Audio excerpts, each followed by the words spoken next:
प्यारी साध संगत, आज का जो समय है ये हमारे गुरु जी परम संत सैंसर मस्ताना जी, उनका जन्मदिन के उपलक्ष्य में हम इस समय को मनाते हैं, हर साल मनाते हैं, जिसमें भारत की कई स्टेटों से संगत आकर के हिस्सा लेती है और इसको बड़ा हर्षोल्लास से मनाते हैं। तो इसमें हमारे बीच में अलग अलग जगहों से अच्छे अच्छे महापुरुष डेरों से आते हैं और इस भूमि की पवित्रता को और पवित्र करते हैं। हमारा जीवन हम समझ नहीं पाते कि हमारा जीवन है क्या। विचार की बात यह है कि एक बादशाह बैठा है, एक राष्ट्रपति है हमारा, जो अब राष्ट्रपति के ओहदे पे उस कुर्सी पे बैठा है, लेकिन वो भी जब वो पैदा हुए उसी के अनुसार उसी के साथ कई बच्चे और भी पैदा हुए थे। खाली राष्ट्रपति जी पैदा नहीं हुए, और भी काफी बच्चे पैदा हुए थे, वो राष्ट्रपति नहीं बने। वो क्यों बने भाई? अब मैं स्टेज पे बैठा हूं, मैं महाराज जी बन गया, आप क्यों नहीं बने? कोई कितनी ऊंची अवस्था बैठा, आज एक मंत्री बन गया है और दूसरा नहीं बना, क्यों नहीं बना? हम सिर्फ इस चीजों को जिस दिन समझ लेंगे ना, उस दिन हमारे जीवन बिल्कुल आसान हो जाएगा। हमें जीवन में कोई भी कठिनाई परेशान करेगी नहीं। हर कठिनाई से ऊपर उठ जाएंगे हम कि कोई भी कठिनाई हमें छू ना सके। अभी जो एक इतनी ऊंचाई पे गया है वो क्यों गया है? क्योंकि उसने प्रारब्ध जन्म में अच्छे कर्म किए थे, तब जाके उसको ये पोजीशन मिली।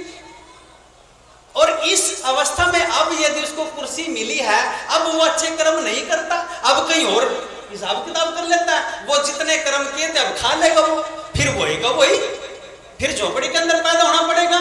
तो इस आवागमन को यदि हम समझ ले तो हमें दिक्कत क्या होती है? हम आगे से देखें,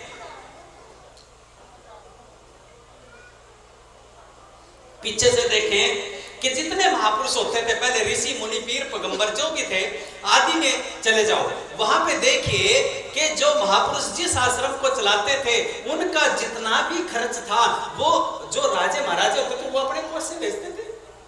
और महापुरुषों की कौन सी तनख्वाह मिलती है भाई जिसमें से वो इतनी बड़ी संगत का गुजारा करते हैं? उनके पास तो कुछ भी नहीं होता। वो तो अपनी रोटी दूसरे से मांग के खाते, कैसे खिलाएंगे? नहीं, जहां पर भी जो भी महापुरुष है उसका जिम्मेवारी उस देश की, उस राज्य की, उस नगरी के जिम्मेवार व्यक्ति की होती है।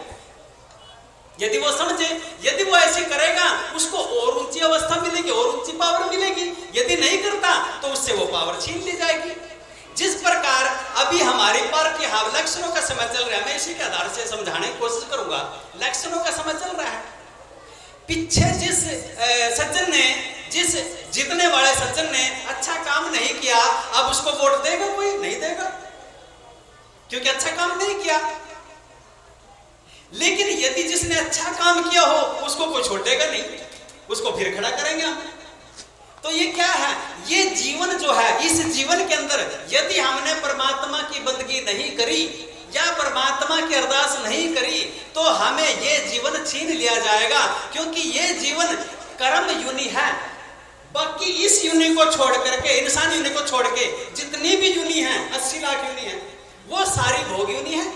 फिर इस यूनि में आपको अवसर नहीं मिलेगा, आपको भोग यूनि में भेज दिया जाएगा जो आपने इस यूनि में कर्म किए हैं। लेकिन हम इस आवागमन के खेल को समझ नहीं पाते, इसीलिए हम मार खाते हैं और जीवन की बाजी हार के चले जाते हैं। हम अपनी मान बढ़ाई में रह जाते हैं कि मेरा ये सम्मान नहीं हुआ, मेरा ये नहीं हुआ, मेरा वो नहीं हुआ। अरे हमें मान सम्मान की आवश्यकता है क्या?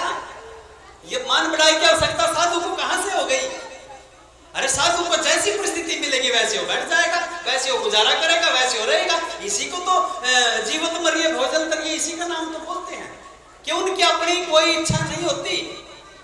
यदि उनके अंदर इच्छा है कि मैं ऐसा रहूं, मैं ऐसा खाऊं, मैं ऐसा बैठूं, मैं ऐसा करूं, यदि ऐसी इच्छाएं हैं तो साधु कहां से भाई? वो पाखंड हो जाता है सारा। हम बातें करते हैं बड़ी बड़ी, लेकिन जब साधु की अवस्था में हम आते हैं तब परेशानी होती है कि अब वो, क्योंकि साकार करनी पड़ती है वो चीजें, हम नहीं कर पाते। तो इसी प्रकार से हमने इस चीज को समझ